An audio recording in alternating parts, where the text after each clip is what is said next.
Do we have too much government? We need to put people ahead of corporate profits. This system is so lopsided. This threat is a real threat to democracy. And I think that's really important. That's something we haven't been doing in this country for a long time. Where do you start? What do you do? How do you do it? Access to Democracy is sponsored by Thomson Reuters, providing legal professionals with the intelligence, technology, and human expertise they need to find trusted answers.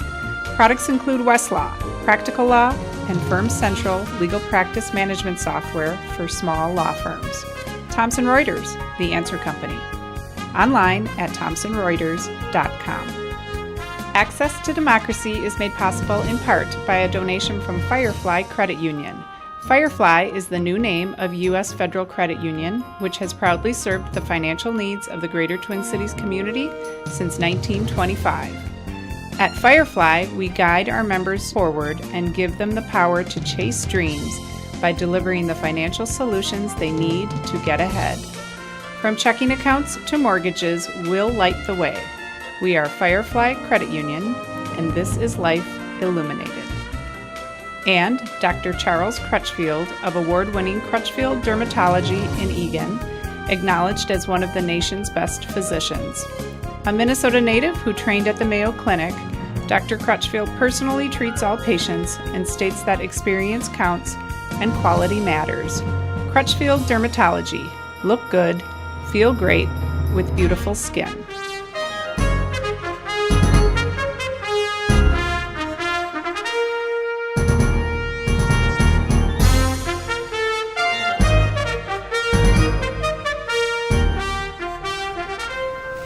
And welcome. Access to Democracy returns. Alan Miller here. And we have a return guest who's been here for over a dozen years now. And I want to introduce him by saying something that I've wanted to say for a long time. The president of the undefeated and first place Minnesota Twins, Dave St. Peter. Thank you. Thank you for providing a team that gives us that option. Well, it's early in the season, but it's great to be here with you today, and I always love the opportunity to talk Twins baseball. 3 games is not a season, but it's certainly different from where we were last year at this time, and we will try to forget about that season. Yeah, we try to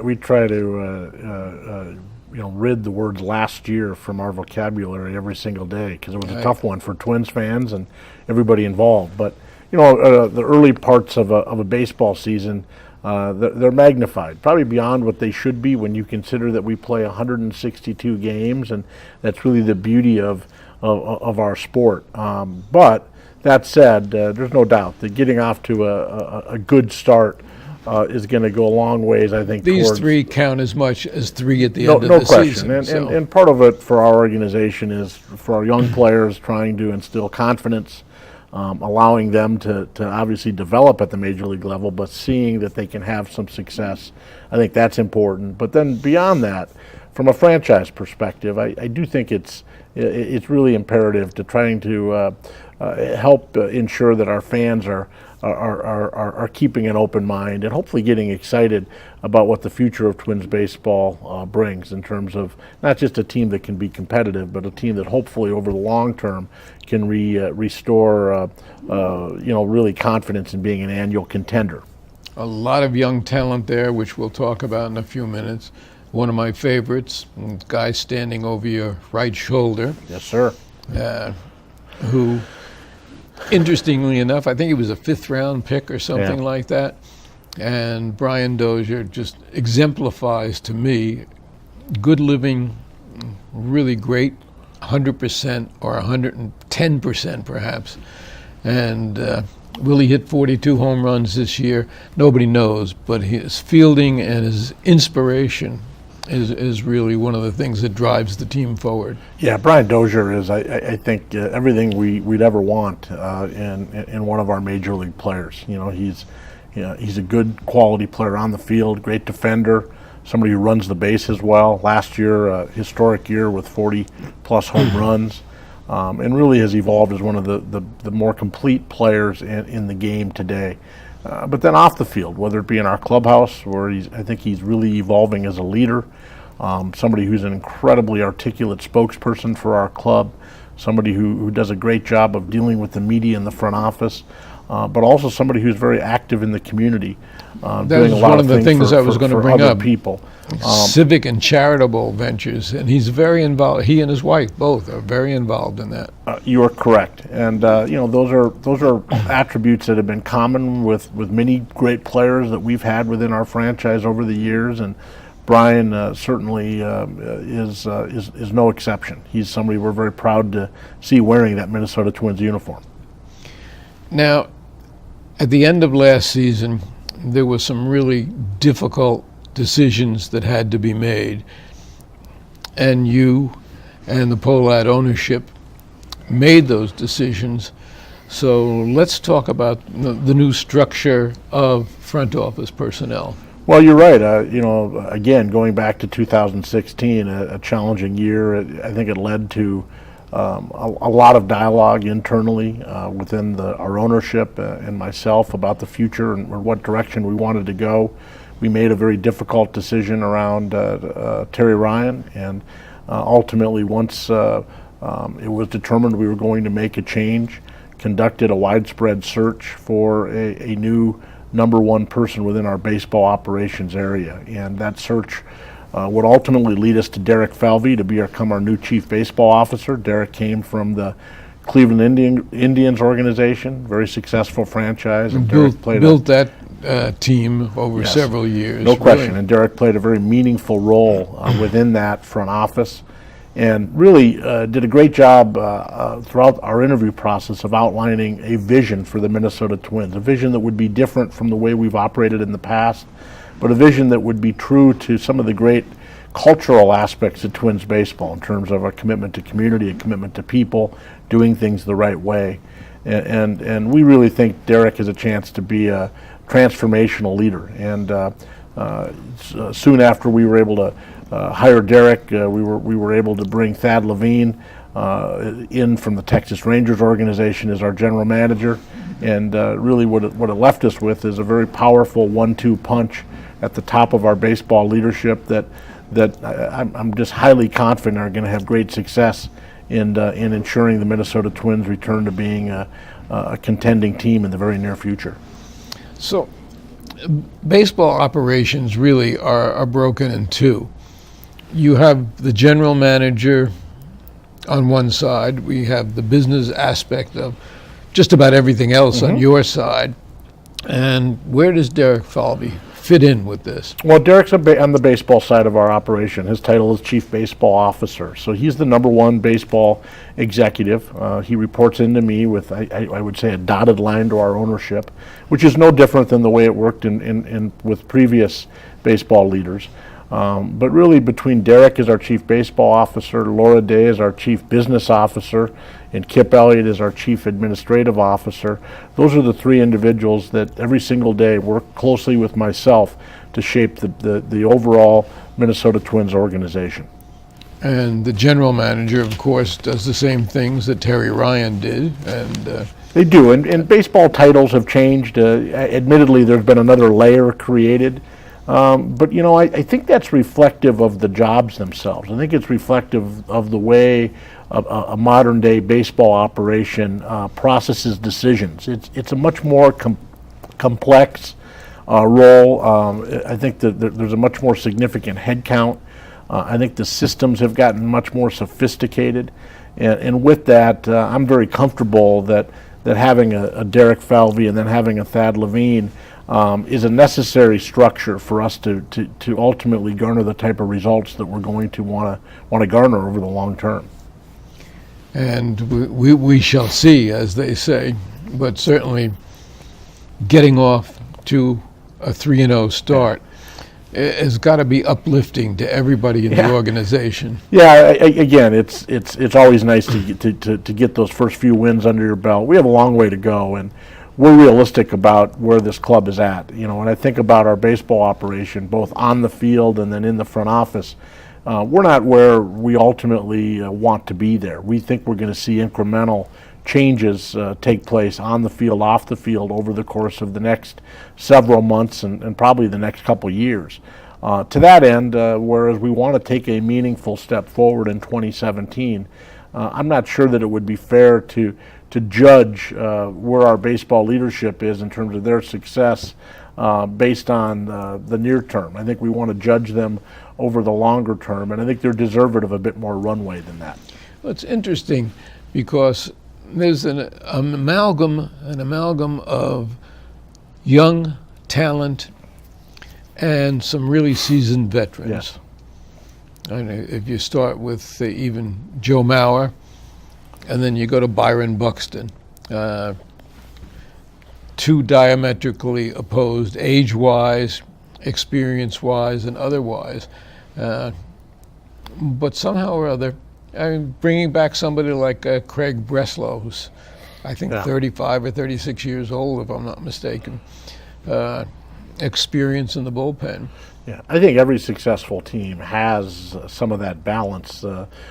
Clearly, for us, it's absolutely critical that we continue to focus day in and day out on the development of our young core players and really try to ensure that they're getting the support that they need and the opportunities that they need to take that next step to become established major league players. Hopefully, in some cases, star major league players, and hopefully in all cases, championship major league players.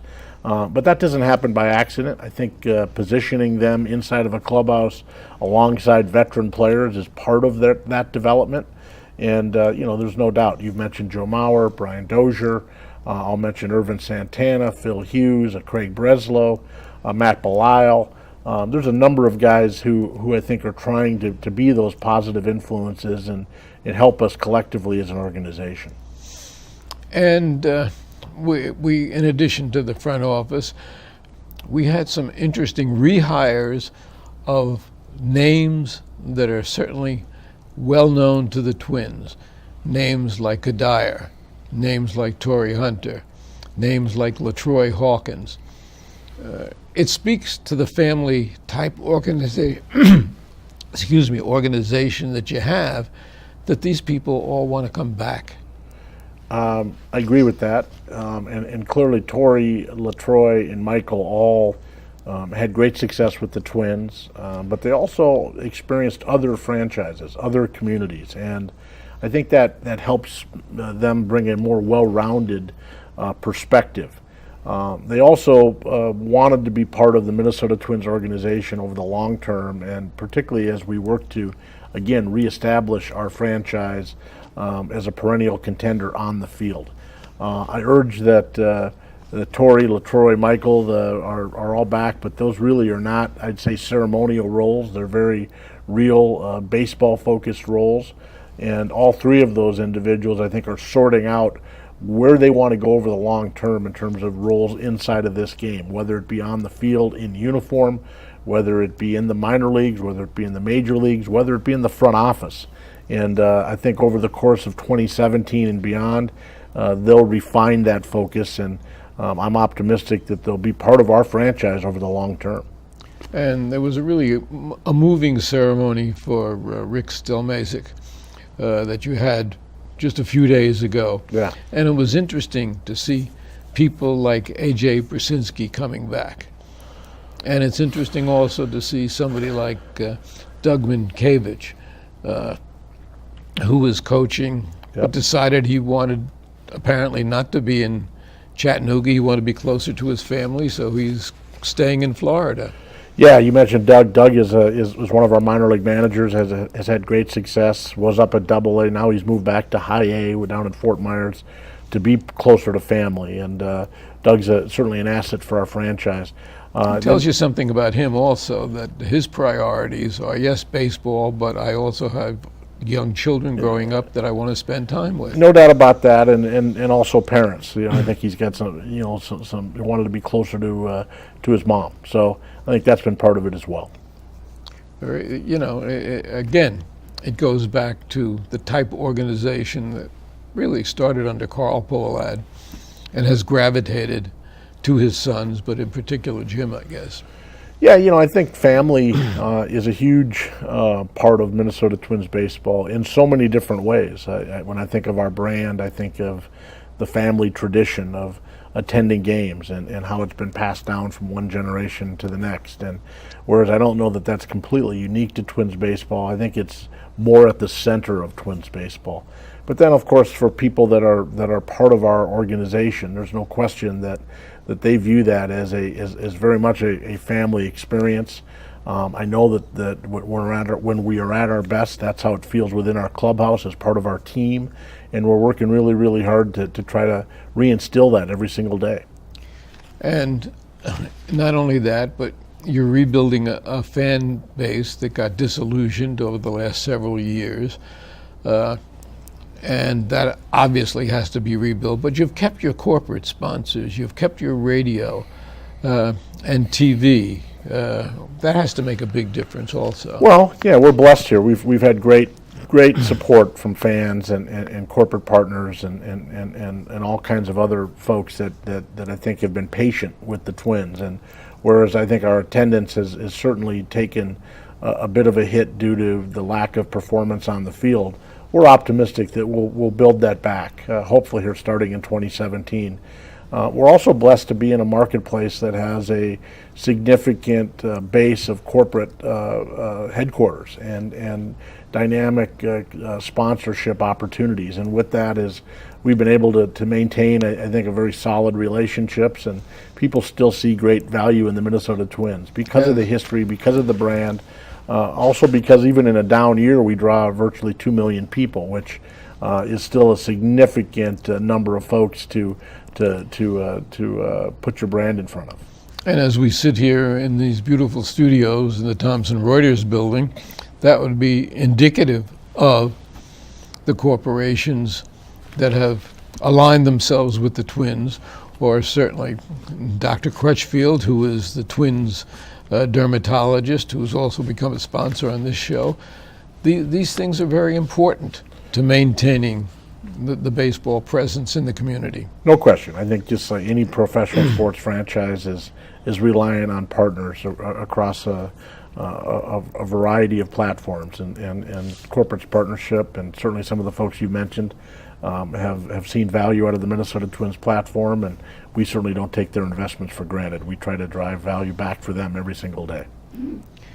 Now, another thing that's very unique with the Twins is something I can't keep up with: the different numbers of innovative foods that are offered at Target Field. I mean, it's unbelievable now. It's like going on a gourmet restaurant tour. Well, it's changed over time. I think fans' expectations of going to a ball game or going to any type of sporting event, it's different. Make no mistake, there's always going to be a significant push towards the traditional hot dogs and peanuts and soft drinks and clearly beer. But I think that there's a growing number of fans who want more of an experience and are willing, frankly, to pay for a premium type experience while at the ballpark. When we left the Metrodome to come to Target Field, we thought we had an opportunity to really carve out a niche around food and beverage, to become the market leader. And I'm really proud of the fact that with our partnership with Delaware North and with so many great other local brands, whether it be Comarchic's or Murray's or Turkey to Go or Barrio, or the list goes on and on, I think we've been able to establish Target Field as really the number one venue in this town, sports venue in this town relative to food and beverage. And that's something that I think our fans appreciate, and over time I think has become a competitive advantage for us. And it certainly is an inviting invitation not only to the ball game, but to the gourmet side of things. No doubt about it. It's part of, I think, how people view now the experience of coming to a game. Hopefully it ensures that it's a positive experience and gets them to come back more often. It's also, I think it's a bit out of the page of the state fair. When you go to a game for the Twins at Target Field, 81 times a year, you have a chance to experience something a little bit different, much like you might when you go to the fair over the course of several hours or several days. Because I grew up in New York, so baseball to me was Sundays at Yankee games, and a hot dog with mustard on it, by the way, not ketchup, was part of baseball. No doubt. Haven't trained Minnesotans yet to keep ketchup off of hot dogs and go to mustard. Well, I always say to each their own, right? Everybody can kind of customize that dog any way they want. But you're right. Those are some of the great traditions of our game. Well, let's talk about the community fund and a little bit about what the Pohlad family has given to the community. We do it every year, but I don't think the people are necessarily aware of the deep involvement in community that the Pohlad family and the community fund sponsors. Well, that's just one instance. Yeah, I mean, again, when I think of the Twins brand, I think of community. I think it's a central part of what we have historically been about and what we need to be about here going forward. So what does that mean? It certainly means a lot of different things when you think of the Twins. Clearly our ownership, the Pohlad family, and their commitment to these communities, and specifically, I think Minneapolis and St. Paul and the Twin Cities, but the Pohlad Family Foundation gives away tens of millions of dollars every year to different causes across our region, and I think they've been a significant leader on so many different fronts. When you think of the Twins, it's certainly our players and their families, whether they be current players, former players, and the relationships that they've enjoyed with the community, and so much great work, whether it be Kent Herbeck with ALS, or Brian Dozier with the Boys and Girls Clubs, or Byron Buxton with our Rookie League RBI program. That's a tradition that's been passed on from one player to the next. And we have people such as Corey Koski, who is no longer playing but has decided to live here, or Justin Morneau, who still has a home in Minnesota. Yeah. By all means. I mean, the list goes on and on. We don't have enough time in this telecast to list all of the players. But of course, you mentioned the Twins Community Fund, which is our 501c3, and it's really focused on enriching the lives of young people through an association with the games of baseball or girls softball in the Minnesota Twins. And how many fields have they built? I mean, it's... I think it's, north of 600 to 700 fields that we've renovated over the course of time. And in addition to that, running our RBI youth baseball programs across Minneapolis and St. Paul. I think last year, more than 6,000 young people participated in those programs. And so many other ways where we think baseball teaches life skills, and we want to be part of ensuring that kids across the five-state area really have an opportunity to play the game. And the Twins Community Fund doesn't happen without great corporate support. Certainly Target, U.S. Bank, Delta, Treasure Island, and the Prairie Island Indian community have all been great supporters of the Twins Community Fund, and we're looking for ways to grow opportunities for kids here going forward. And each one of those things in and of itself, again, goes back to the feeling of community which is engendered by the Pohlad family and spreads out to these organizations. By all means, when we're a baseball team, and obviously we're trying to win every year and do what we can to position ourselves to win another world championship. We can't always control that. Sometimes there are tough years, as evidenced in 2016. But I always like to say that the work we do in the community never goes into a slump. It never has a bad year. We've had 57 straight winning seasons from a community perspective with the Twins. And that needs to continue to be our focus every single day. Now, a lot of people expected many new faces on the team. Actually, there aren't a lot of new faces. There are a few, but perhaps the one that I think is the most outstanding at this point is Jason Castro catching. I think he's made a big impact already on the pitching staff and on the team. Well, it's early, but we think Jason Castro will be a great addition to our club for many reasons. One, I think he is a veteran-type presence that I think will bring great leadership to our franchise. He's a very smart guy. He's a Stanford product, incredibly articulate, incredibly devoted to the community, has a wonderful focus on literacy. I think he's going to be additive to this community. But as a baseball player, there's no doubt he's a guy that has a tremendous reputation for managing pitching staffs and really getting the most out of pitchers. They talk about pitch framing, yes, which is so important. And I saw yesterday a pitch that was clearly a ball outside with the sophistication of his glove that brought it right into the strike zone as a called strike. We're a little careful talking about that because we're not looking for that to get out there. But yeah, I mean, that's been his reputation. We tend to view him more as a holistic type of defender, somebody who can throw, somebody who can call a great game, somebody who's a great receiver of the ball. And also is hitting at the moment. Yes, I mean, he's offensively has had some success, and we expect that will continue over time. But just as a solid guy, we gave him a 3-year contract to come to Minnesota from the Houston Astros, another very successful organization, and we think he's going to be part of turning this thing around in Minnesota. Now, talking about successful organizations in the few minutes we have left, baseball has changed a lot since I was a kid. It's really stepped into the IT world. Analytics are much more important. Even things like weather reports are more important. Now you have someone who's stationed right at Target Field who talks about whether is the rain going to let up a half an hour from now or not. Things like that, unheard of in my youth. Yeah, I think we again technology just evolves in so many ways every single year, right? So it really impacts every aspect of our business. So when you're in the business of playing outdoor baseball, you better do what you can to take advantage of technology, and we certainly have done that.